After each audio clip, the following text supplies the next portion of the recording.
Medical officer Samuel Ramos discovers exactly why every advanced civilization has refused to help the conjoined Ocampan, infants the moment he sees them through the observation window. Their translucent skin reveals the complex web of shared organs beneath. Their elongated limbs twist in ways that defy standard anatomical patterns, and their facial features bear little resemblance to their species' normal appearance. The abandoned medical facility's emergency lights pulse red, casting an eerie glow across sophisticated Ocampan medical equipment. Warning klaxons blare through empty corridors, announcing the approaching solar storm. Samuel checks his wrist display. 1 hour and 53 minutes until the facility faces the full fury of Rigel's corona mass ejection. The medical council ordered their termination, Nurse Sella says, her voice trembling as she adjusts the infant's life support parameters. Her gray fingers move with practiced precision across the alien interface. Everyone else fled. Even their parents renounced all rights and left them to die. Samuel studies the medical readouts, translating the Ocampan biometrics into human standard measurements. The infant's vital signs are stable but fragile. His neural implant connects to the facility's database, downloading everything about Ocampan physiology and the specific genetic mutation affecting these children. On Earth, we've been separating conjoined twins for over 2 centuries, Samuel says, already formulating a treatment plan. With modern genetic therapy, we could stabilize them, begin organ differentiation within months. A priority message flashes across his visual field, direct orders from both Earth Medical Command and the Ocampan authorities. Evacuate immediately. Facility quarantine in effect. Sella watches him with large, silver eyes. Removing them from Ocampan jurisdiction without authorization would violate multiple treaties. The diplomatic aftermath would be complex, Samuel finishes, already preparing a portable stasis unit, but not as complex as explaining to my conscience why I left 2 infants to die when I could have saved them. The facility's structure groans as the storm's leading edge arrives. They have less than 2 hours to stabilize the infants, adapt human medical protocols to Ocampan physiology, and transport them to his ship. The task seems impossible, but Samuel sees only the steady rise and fall of the infant's shared chest, their tiny hands clasped together. Sella steps forward, determination replacing fear in her expression. I will help you. The council's decision is wrong. Perhaps it's time we learn something from humans about what it truly means to heal. Samuel nods, already connecting his medical kit to the Ocampan life support systems. Then let's make history. First human Ocampan cooperative medical procedure starts now. Time to show the galaxy why humans never abandon those who need help, no matter how they look. Samuel's fingers flew across the medical interface, establishing baseline parameters for the transfer when the overhead lights flickered. A low-pitched whine emanated from the life support systems as they switched to backup power. Primary systems failing, the facility's computer announced in flat Ocampan tones. Electromagnetic interference detected. Sella's silver eyes widened as she checked the environmental readouts. The storm's affecting our systems ahead of schedule. Samuel's neural implant chimed with an incoming transmission. Dr. Marcus Howard's weathered face appeared in his visual field, expression grim. Samuel, the storm's intensifying. You have 90 minutes maximum before radiation levels become lethal. On the biobed, the infant's vital signs fluctuated. Their shared cardiovascular system pulsed erratically as the temperature controls began to drift. Understood, Samuel replied, already moving to prep the human stasis pod. He initiated the startup sequence, but red warning indicators flashed across the display. The infant's unusual biology created cascade failures in the stasis field projectors. The human pods won't work, he announced. Their shared organs are creating feedback loops in the stasis field. Sella moved to the facility's computer terminal. We have Ocampan stasis chambers in the secure medical vault, but they're locked down. Only Dr. Kren has the override codes. Samuel accessed the facility's communication array. Then we'll contact him. Dr. Kren's harsh features appeared on the main display. The former head physician's expression hardened as he recognized them. This facility is under quarantine. Your actions violate multiple protocols, like your experimental treatments on divergent children. Samuel interrupted, transmitting the files he discovered. The medical council might be interested in reviewing those cases. Kren's face paled. After a tense moment, strings of Ocampan code streamed across the screen, the override protocols. The facility shuddered as another power surge hit. The infant's vital signs became more erratic as the environmental system struggled. Temperature regulation failing, Sella reported. She grabbed cables from a nearby cart, physically linking Ocampan and human medical systems. This should stabilize them temporarily. Samuel's implant chimed again, this time with a priority alert. Ocampan security vessels were approaching. Samuel. Dr. Howard's transmission cut through the warning klaxons. The Nightingale's quantum stabilization chamber could work. Lieutenant Cooper's volunteering to bring it through the storm. Through the observation window, Samuel watched the infant's tiny hands remain clasped together as alarms blared around them. Tell him we'll be ready. The facility's external sensors showed Cooper's shuttle beginning its approach through the storm's outer bands, while Ocampan enforcement vessels closed in from the opposite direction. Arcs of solar energy illuminated the sky. We need to move them to the landing pad, Samuel said, prepping a mobile life support unit. Now. Sella nodded, already adjusting the infant's monitoring equipment for transport. Outside, the storm's leading edge painted the sky in shades of fire, while two sets of ships raced toward their position, one bringing salvation, the other bearing down with the full authority of Ocampan law. A violent shudder ran through the facility as Cooper's shuttle emerged from the storm's amber-tinged clouds. The vessel lurched sideways, its port engine trailing sparks and plasma as it fought against the solar winds. Port engine critical, Cooper's strained voice crackled through Samuel's neural implant. Landing's going to be rough.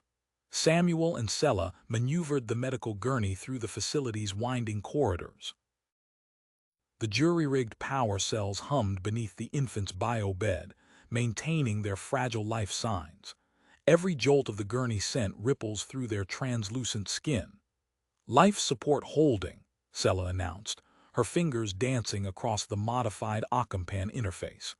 But their shared cardiovascular system is showing stress from the movement.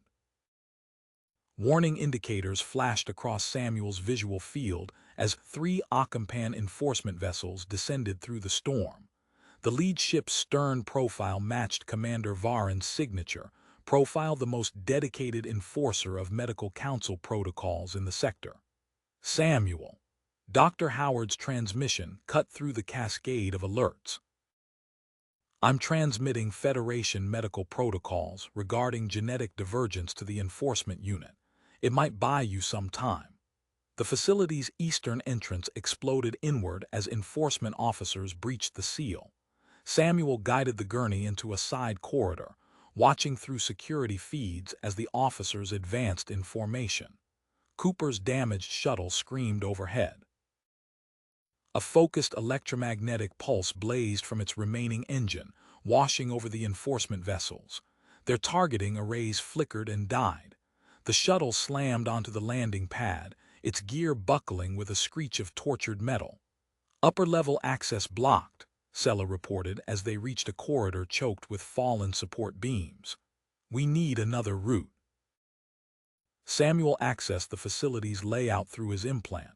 Waste processing, the radiation shieldings intact. They diverted through maintenance tunnels, the gurney's wheels squealing against sharp turns. The infant's vital signs spiked erratically.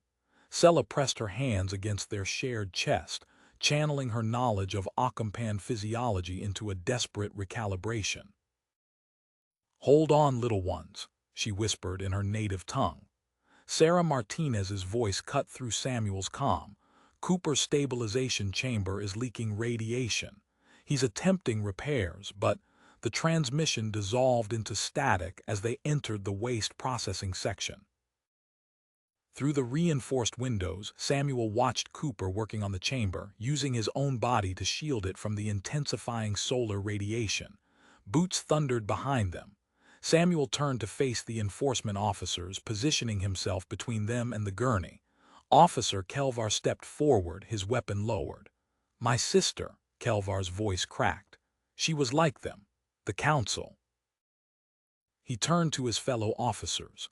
Protocol 279 Beta, protection of medical practitioners preserving life. Commander Varen's ship appeared outside the waste processing windows, its shadow falling across the room. Samuel's neural implant crackled with an incoming transmission. "Medical Officer Ramos." Varen's tone carried equal measures of authority and resignation. "You have 10 minutes before my shields fail. Make them count." The commander's ship rotated, extending its shield envelope over the landing pad. Samuel and Sella pushed the gurney forward as Cooper sealed the final patch on the stabilization chamber. "Chamber stable," Cooper reported through gritted teeth, radiation burns marking his exposed skin. But barely. The facility's superstructure groaned as the storm reached its peak. Samuel's implant displayed a cascade of structural failures spreading through the building. Between the infant's erratic vital signs and the facility's imminent collapse, their window for survival narrowed to mere minutes. Cooper pulled himself into his shuttle's cockpit, bringing emergency systems online as Samuel and Sella prepared to transfer the infants. Above them, Commander Varen's shields flickered against the solar storm's onslaught, while the precious seconds continued to slip away. A piercing alarm cut through the landing pad's chaos as Cooper's shuttle systems flashed critical warnings. The quantum stabilization chamber's power core pulsed with an ominous red glow, radiation levels climbing beyond safety parameters. "Power core breach." Cooper's voice crackled through Samuel's neural implant. "The containment field is failing." Samuel watched the infant's bioreadings spike erratically as radiation leaked from the damaged chamber. Their shared heart rate accelerated, skin taking on a sickly gray pallor. "We need to move," Samuel ordered, already disconnecting the gurney's power supply. "Cooper, abandon the shuttle. Everyone to Maintenance Bay 3.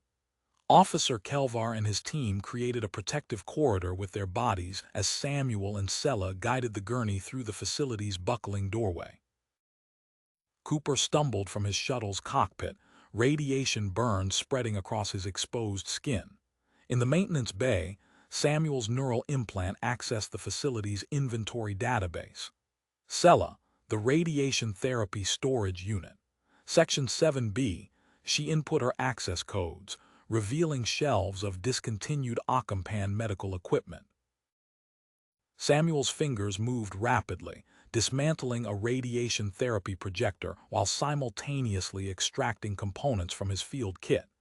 "Their cardiovascular system is adapting to the radiation exposure," Sella reported, monitoring the infant's readings. "These changes. I've never seen anything like this." Commander Varen's transmission cut through the facility's warning klaxons. "Medical Officer Ramos, my ship's medical bay contains equipment rated for their condition." A pause. "I'm initiating emergency docking procedures." "That's a violation of," Officer Kelvar began. "Noted in your report," Varen interrupted as his ship's docking clamps engaged with the facility's hull. The maintenance bay's ceiling groaned. Support beams twisted under electromagnetic stress, threatening to collapse. Kelvar's team deployed portable barrier generators, creating a web of energy fields to reinforce the failing structure. "Samuel." Dr. Howard's voice filled his neural feed. "The radiation is accelerating their mutation. Their shared organs are showing signs of adaptive evolution." Sarah Martinez cut in. Massive radiation front approaching. 14 minutes until it overwhelms all shields. Samuel connected the modified radiation therapy components to his medical interface. The makeshift containment field stabilized, creating a protective bubble around the infants. Their vital signs leveled, but the genetic changes continued.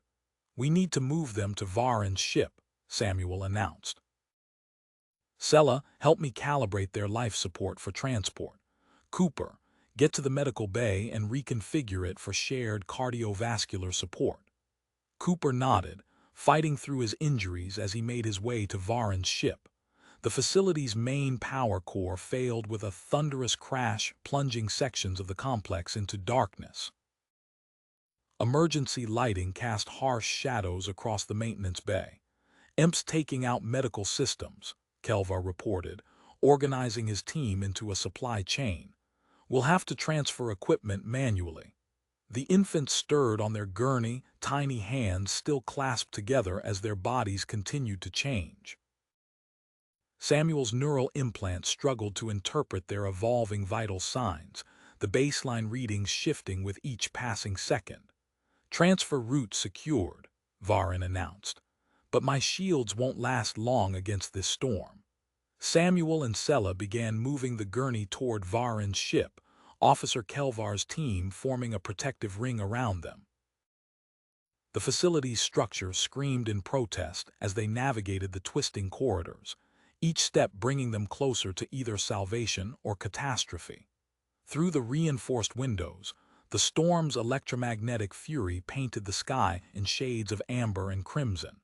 The radiation front approached like a wall of fire, threatening to engulf them all in its deadly embrace. They had minutes left to complete the transfer, initiate treatment, and execute their escape. Samuel's neural implant displayed the countdown, 12 minutes until radiation front impact. The infants' shared organs continued their unprecedented evolution as they reached Varen's ship's airlock. Inside, Cooper had transformed the medical bay into a hybrid of human and Ocampan technology, ready to receive its unique patients. The deck plating vibrated beneath them as Varen's ship prepared for emergency departure. Sarah Martinez's voice cut through the ship's systems. "FTL calculations complete, awaiting final transfer confirmation." Samuel and Sella positioned the gurney in the modified medical bay, their movements synchronized as they connected life support systems. The infants' vital signs fluctuated with each new connection, their bodies continuing to adapt and change in ways that defied both human and Ocampan medical knowledge. Through the viewports, the radiation front's approach illuminated the sky like an approaching tsunami of pure energy. 10 minutes remained until impact. The transfer was ready to enter its final, most critical phase. A thunderous crack echoed through the medical bay as the maintenance bay's ceiling gave way. Samuel grabbed the gurney's rail, yanking it sideways as chunks of reinforced plasteel crashed down. Sella dove for the medical storage unit, pulling out portable shield generators. "Cooper, help me with this."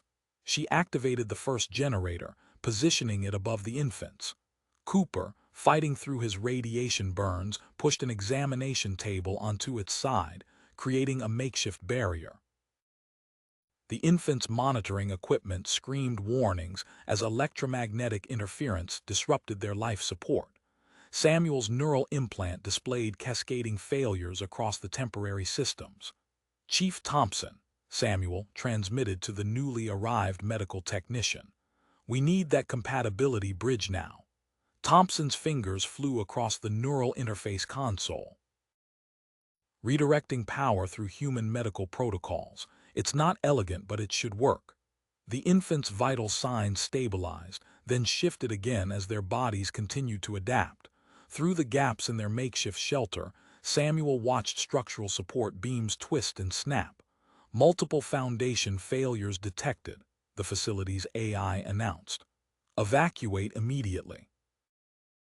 Officer Kelvar deployed his team in a standard protection formation, their barrier generators creating an energy tunnel through the disintegrating corridor. "Move. We'll hold the field." Samuel and Sella guided the gurney into the protective corridor. Cooper stumbled behind them, his radiation burns worsening. Through the facility's windows, the approaching radiation front painted everything in shades of amber and crimson. A power surge ripped through the building systems. 3 of Kelvar's barrier generators exploded in rapid succession, leaving gaps in their protective field. Radiation poured through the openings. "Their cardiovascular system," Sella called out, studying the infant's readings. "The radiation exposure isn't harming them. They're adapting to it." Samuel accessed the medical data through his implant.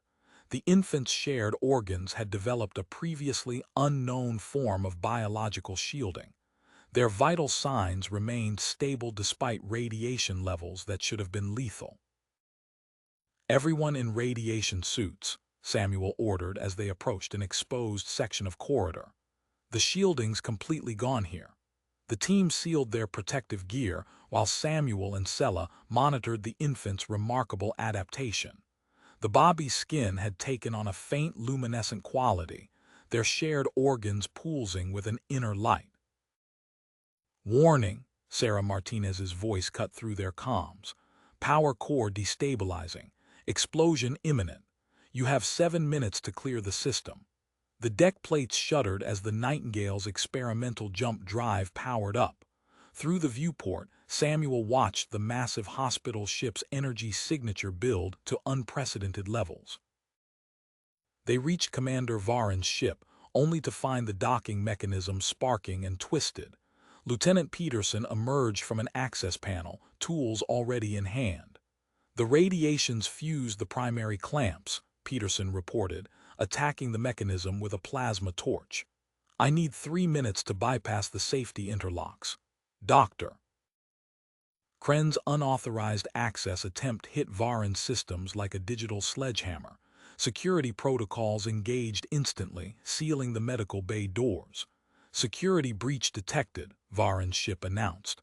"Medical bay quarantine in effect." Samuel turned to Officer Kelvar. "Can you override it?" "Working on it." Kelvar interfaced with the security console. "But standard protocols require a full system reset." "We don't have time for that," Varen's voice cut through the chaos. He input his command codes, initiating an emergency override. "Get those infants aboard. Now." Peterson's plasma torch cut through the final safety interlock. The docking tube seals engaged with a hiss of equalizing pressure. Through the facility's reinforced windows, Samuel watched the power core's containment field fluctuate wildly. Chief Thompson's voice crackled through their comms. "Medical bay reconfigured for hybrid life support. But these genetic adaptations, they're unlike anything in our database." The infants stirred on their gurney, their shared mutations accelerating. Their skin glowed brighter, casting shadows across the docking tube's walls. Samuel and Sella rushed to stabilize them as the facility's structure groaned around them. Behind them, the Nightingale's experimental drive reached full power, ready to tear open a warp corridor large enough for both ships. But first, they had to get through that docking tube with their precious cargo intact. The power core's warning klaxons reached a fever pitch as Peterson sealed the final override. Samuel's neural implant counted down the seconds until detonation while the infants' bodies continued their remarkable transformation. Through the chaos of alarms and electromagnetic interference, he guided the gurney forward into the uncertain sanctuary of Varen's ship. Peterson's plasma torch sputtered and died as he completed the final override sequence. His radiation suit's sensors flashed warning indicators across his visor display. He'd absorbed a dangerous dose while forcing the docking mechanism. The tube pressurized with a mechanical whine, its seals engaging just as Samuel and Sella guided the gurney through. "Med Bay, straight ahead," Varen directed through the ship's comm system. "Thompson's ready for you." The infant's skin pulsed with an intensifying glow as Samuel and Sella transferred them onto the modified medical platform. Thompson's fingers danced across neural interfaces, connecting monitoring equipment and life support systems. Status displays flickered erratically, their readings distorted by interference from the Bobby's luminescent skin. Power fluctuations detected, the ship's computer announced. Medical systems experiencing unexpected energy feedback. Thompson's eyes widened as he studied the diagnostic readouts. The infant's their cardiovascular system is generating some kind of crystalline structure. It's interfacing with our equipment. The ship's lights dimmed and surged as energy redirected through the medical bay.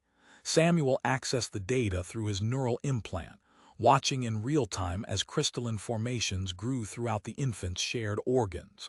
Samuel. Dr. Howard's transmission cut through the chaos. Those crystals are going to interact with the jump field. We need to stabilize them before a crash echoed through the hull as another section of the facility collapsed. Officer Kelvar burst into the med bay, his neural interface glowing as he transmitted data.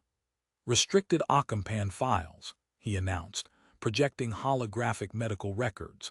Similar mutations in deep space explorers. The crystals can be reinforced. Samuel grabbed a radiation therapy emitter, adjusting its frequency patterns. Sella, help me calibrate this. We need to match the crystal lattice resonance. The facility's death throes intensified. Through the viewports, Samuel watched support structures buckle and snap. The radiation front approached like a wall of amber fire, its deadly energy already degrading the Nightingale's shields. Navigation systems failing, Martinez reported as an electromagnetic pulse washed over both ships. Wait, those crystal formations. They're emitting a coherent signal. I can use it to maintain our alignment.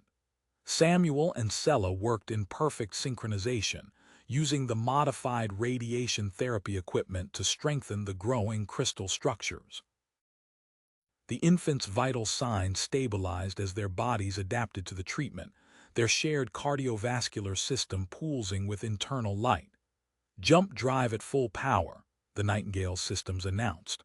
Warp corridor forming. The radiation front struck. Energy alarms screamed throughout both vessels as their shields struggled against the onslaught. But in the medical bay, the infant's crystalline structures flared brilliantly, absorbing and processing the excess radiation. Impossible, Thompson whispered, studying the readings. Their mutation, it's not just protecting them. They're using the radiation. A data breach alert flashed across Samuel's neural display, Dr. Kren attempting to access their medical records. Before Samuel could react, Dr. Howard's security protocols engaged, encrypting all data related to the infant's condition.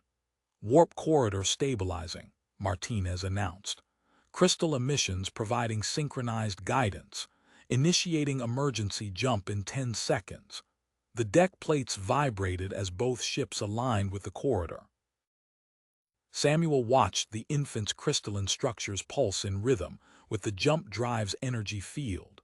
Their shared organs had evolved beyond anything in human or Ocampan medical records, transforming them into living conduits of energy.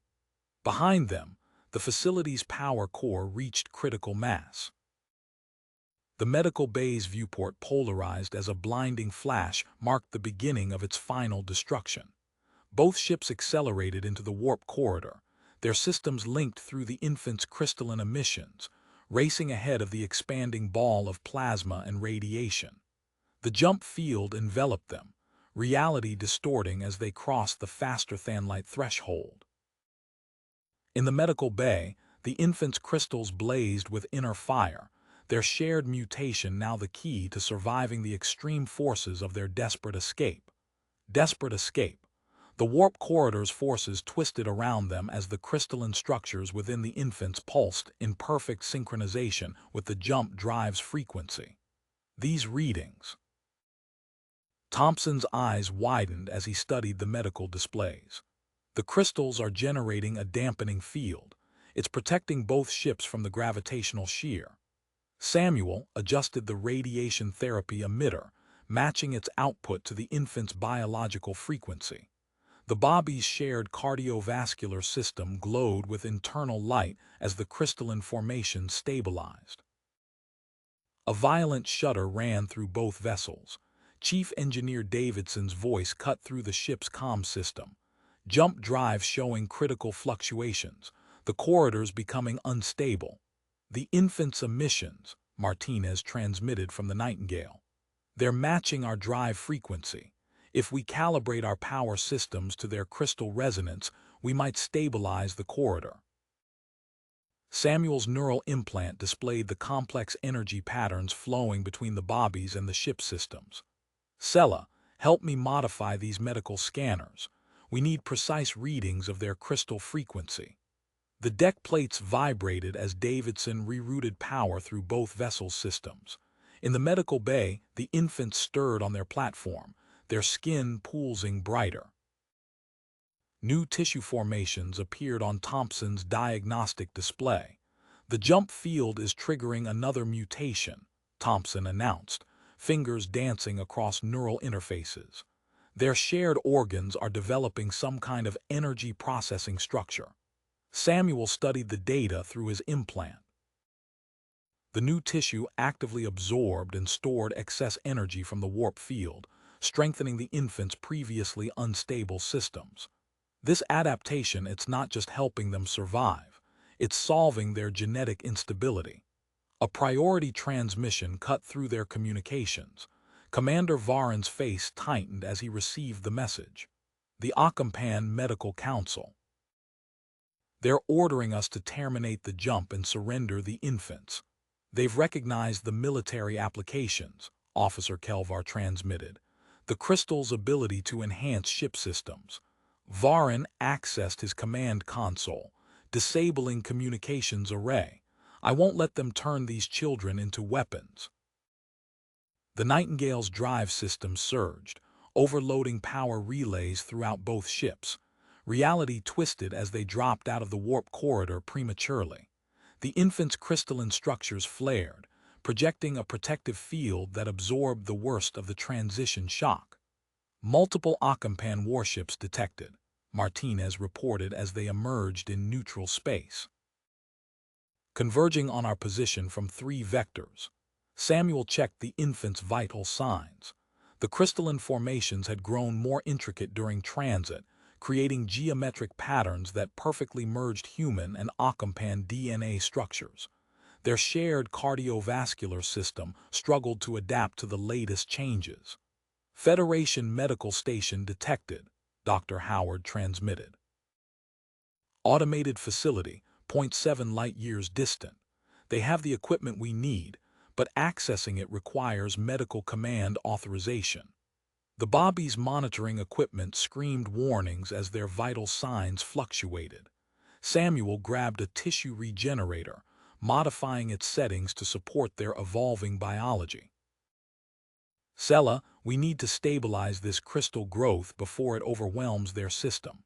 Thompson interfaced with the medical bay's computers, redirecting power to vital support systems. Our supplies are critically low. The new tissue formations are consuming energy faster than we can replenish it. Through the viewports, Samuel watched the distant flashes of Ocampan ships entering the sector. Both vessels limped toward the medical station, their systems linked through the infant's crystal emissions. The Bobby's skin pulsed with each new tissue adaptation, their shared organs now housing an entirely new form of hybrid biology. Martinez's voice crackled through their damaged comm system. First Ocampan vessel will intercept us in 20 minutes. The medical station is 17 minutes away at current speed. The infants stirred on their platform as another crystal formation emerged, their shared cardiovascular system adapting to process the intense energy signatures of space itself. Samuel adjusted the tissue regenerator's frequency, working to maintain the delicate balance between their evolving biology and the ship's interconnected systems.